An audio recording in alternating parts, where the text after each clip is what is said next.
Today let us discuss about sources of recruitment. The sources are those sections or the areas from where we can conduct or complete our recruitment process. The sources of recruitment are classified into two types. One is internal sources, the another one external sources.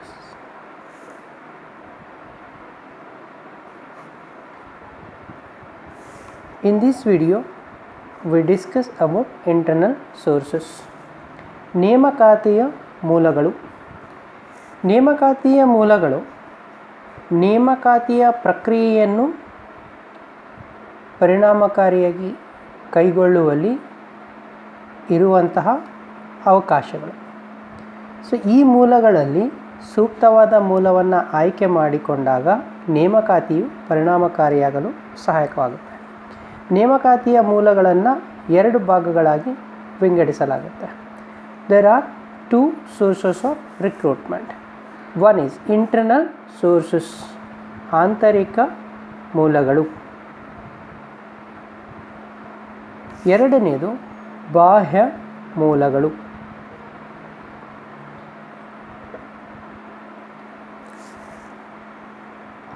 ಆಂತರಿಕ ಮೂಲಗಳು ಎಂದರೆ ಕಂಪನಿಯ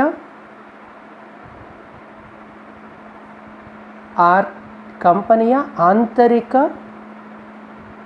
ವಿಭಾಗಗಳಲ್ಲಿ ಇರಬಹುದಾದ ಉದ್ಯೋಗಾಕಾಂಕ್ಷಿಗಳ ಮಾಹಿತಿಯ ಮೂಲಕ ನೇಮಕಾತಿ ಪ್ರಕ್ರಿಯೆಯನ್ನು ಕೈಗೊಳ್ಳುವುದೇ ಆಂತರಿಕ ಮೂಲಗಳು. ಇಲ್ಲಿ ಕಂಪನಿಯಲ್ಲಿ ಈಗಾಗಲೇ ತೊಡಗಿಸಿಕೊಂಡಿರುವಂತಹ ಕೆಲಸಗಾರರು ಅಥವಾ ಕಂಪನಿಯಲ್ಲಿ ಈಗಾಗಲೇ ದಾಖಲಾಗಿರುವಂತಹ ಅಭ್ಯರ್ಥಿಗಳ ವಿವರಗಳನ್ನು ಬಳಸಿಕೊಳ್ಳುವ ಮೂಲಕ ಕೈಗೊಳ್ಳುವ ನೇಮಕಾತಿಯನ್ನು ಆಂತರಿಕ ನೇಮಕಾತಿ ಎಂದು ಕರೆಯಲಾಗುತ್ತೆ.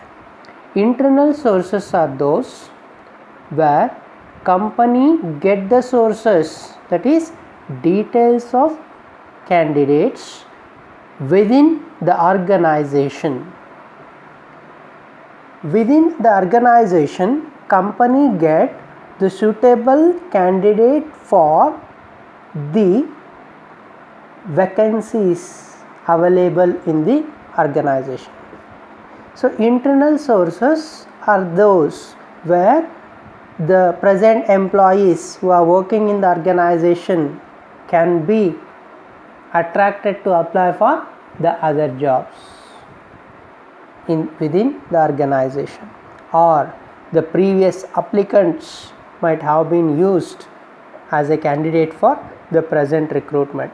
So in this way, where we get the sources for the recruitment within the organization is known as internal source of the recruitment. ಕಂಪನಿಯ ಆಂತರಿಕವಾದಂಥ ಅಂಶಗಳ ಮೂಲಕವೇ ನೇಮಕಾತಿಯ ಪ್ರಕ್ರಿಯೆಯನ್ನು ಕೈಗೊಳ್ಳುವುದಕ್ಕೆ ಸಾಧ್ಯವಾಗುವಂತಿದ್ದರೆ ಅಂಥ ಅಂಶಗಳನ್ನು ಆಂತರಿಕ ಮೂಲಗಳು ಅಂತ ಕರಿತೀವಿ. ಈ ಆಂತರಿಕ ಮೂಲಗಳನ್ನು 5 ಭಾಗಗಳಲ್ಲಿ ವಿಂಗಡಿಸಲಾಗಿದೆ. These internal sources again can be classified into 5 types. One is how we get the candidates detail within the organization. These are the sources from which activities we can recruit the candidates internally, that is transfer, ವರ್ಗಾವಣೆ.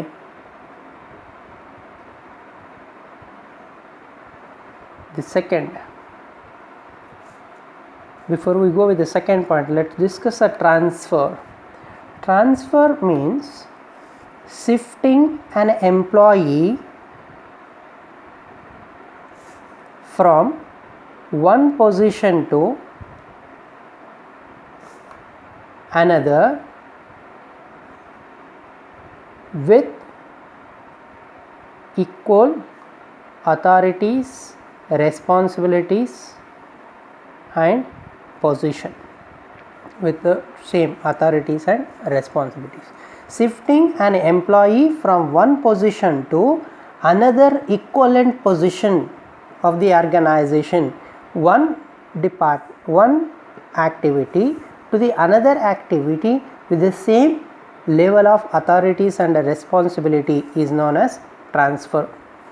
For example, here in a company has a two department, department A and department B.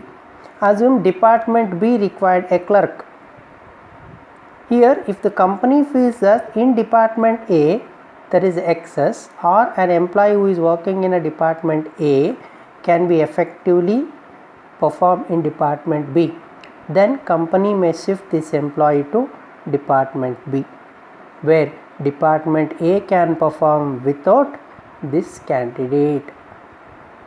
So these kind of activities are considered as transfer, where candidate is shifted from one work to another work with the same position, same authority, responsibility and pay scale is a transfer.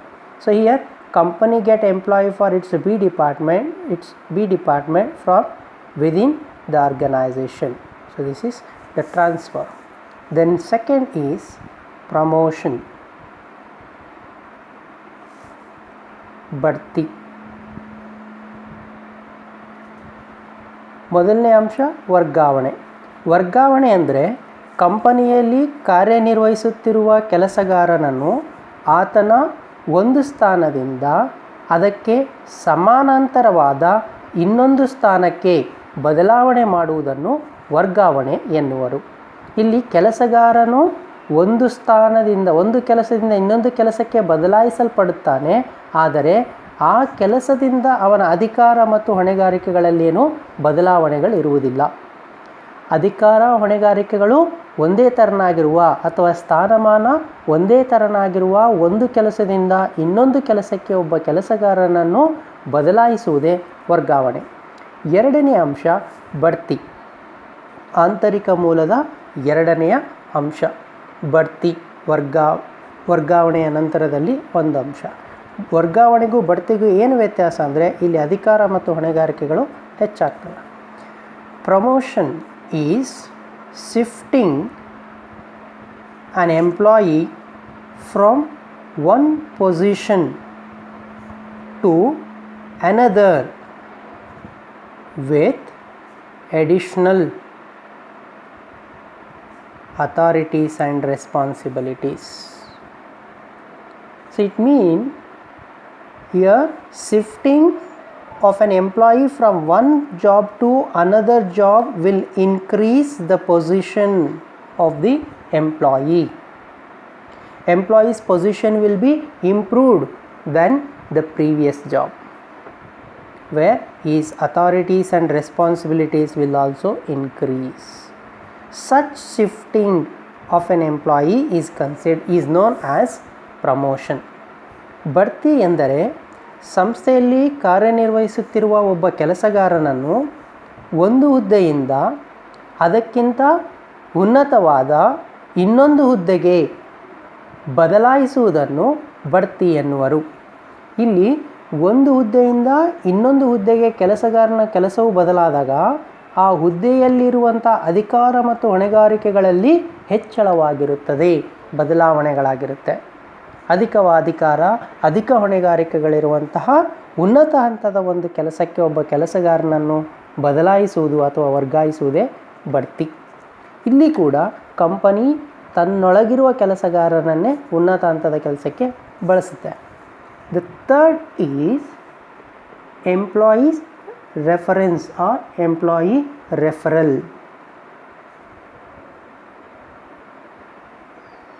Employee references, ಕೆಲಸಗಾರರ ಶಿಫಾರಸು.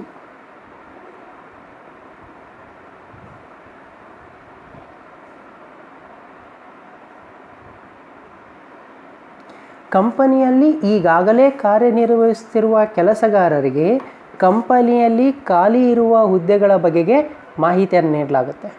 ಹಾಗೆ ಆ ಕೆಲಸಗಾರರು ತಮಗೆ ತಿಳಿದಿರುವಂಥ ವ್ಯಕ್ತಿಗಳ ಹೆಸರನ್ನು ಶಿಫಾರಸು ಮಾಡಲು ಸೂಚಿಸಲಾಗುತ್ತೆ. ಈ ರೀತಿಯಾಗಿ ಕೆಲಸಗಾರರಿಂದ ಶಿಫಾರಸು ಪಡೆದಂತಹ ಅಭ್ಯರ್ಥಿಗಳನ್ನು ನೇರವಾಗಿ ಕಂಪನಿಯು ಹೊಂದೋದಕ್ಕೆ ಸಾಧ್ಯವಾಗುತ್ತೆ. ಇಲ್ಲಿ ಕಂಪನಿ ಯಾವುದೇ ರೀತಿಯ ಜಾಹೀರಾತುಗಳನ್ನು ನೀಡುವ ಅಗತ್ಯ ಇರೋದಿಲ್ಲ. ಕೆಲಸಗಾರರೇ ಶಿಫಾರಸು ಮಾಡೋದರಿಂದ ಕೆಲಸಗಾರರು ತಮ್ಮ ಸ್ಥಾನಮಾನವನ್ನು ಕಂಪನಿಯಲ್ಲಿ ತಮ್ಮ ಸ್ಥಾನಮಾನವನ್ನು ಮನದಲ್ಲಿಟ್ಟುಕೊಂಡು ಶಿಫಾರಸನ್ನು ಮಾಡ್ತಾರೆ. ಇಲ್ಲಿ ಕಂಪನಿ ಉತ್ತಮವಾದ ಅಭ್ಯರ್ಥಿಗಳನ್ನೇ ಹೊಂದೋದಕ್ಕೆ ಸಾಧ್ಯವಾಗುತ್ತೆ. ಆದರೆ ಇದು ಕಡಿಮೆ ಜನ ಕೆಲಸಗಾರರ ಅಗತ್ಯ ಇದ್ದಾಗ ಮಾತ್ರ ಸೂಕ್ತವಾಗುತ್ತೆ. Employee reference. Employee reference is the another factor of internal source where the company provide the information about the job vacancies to its present employee and ask the present employees to give the reference of the candidates who can be suitable for the job. So here employees give the reference of their friends, relatives or known people, neighbors, where employees have a confidence that the person can be effective or can be suitable to the job. So here company directly get the right candidate, as because employees will be having the idea of vacancy and they can understand whether reference given by them, the person referred to the job, is suitable to the job. The next point of internal source is former employees.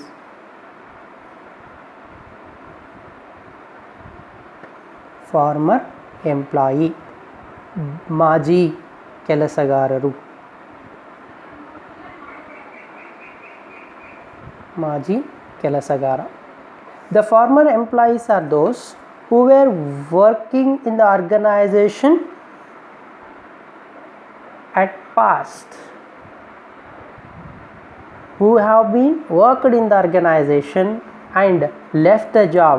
It may be because of retirement, or they might have been left the job because of any reasons, who have been resigned the job. So here company communicate with such kind of employees, whether they are retired or whether they are resigned. If company feels their service is required to the company, then company can contact them and recruit the candidates. ಮಾಜಿ ಕೆಲಸಗಾರ. ಕಂಪನಿಯಲ್ಲಿ ಈಗಾಗಲೇ ಕಾರ್ಯವನ್ನು ನಿರ್ವಹಿಸಿ ನಿವೃತ್ತರಾಗಿರುವಂತಹ ಅಥವಾ ಯಾವುದೇ ಕಾರಣಕ್ಕೆ ಕಂಪನಿಯ ಕೆಲಸಕ್ಕೆ ರಾಜೀನಾಮೆ ನೀಡಿರುವಂತಹ ಕೆಲಸಗಾರರನ್ನು ಇಲ್ಲಿ ಕಂಪನಿ ಸಂಪರ್ಕಿಸುತ್ತೆ. ಈ ಕೆಲಸಗಾರರನ್ನು ಸಂಪರ್ಕಿಸಿ, ಇವರ ಕೆಲಸದ ಅಗತ್ಯ ಕಂಪನಿಗಿದ್ದಾಗ ಇವರನ್ನು ಸಂಪರ್ಕಿಸಿ ಇವರನ್ನ ಕೆಲಸಕ್ಕೆ ಆಯ್ಕೆ ಮಾಡಿಕೊಳ್ಳುವ ಪ್ರಕ್ರಿಯೆಯಲ್ಲಿ ತೊಡಗಿಸಿಕೊಳ್ಳುತ್ತೆ. These all are about the internal sources of recruitment. ಇದಿಷ್ಟು ನೇಮಕಾತಿಯ ಆಂತರಿಕ ಮೂಲಗಳು. Thank you.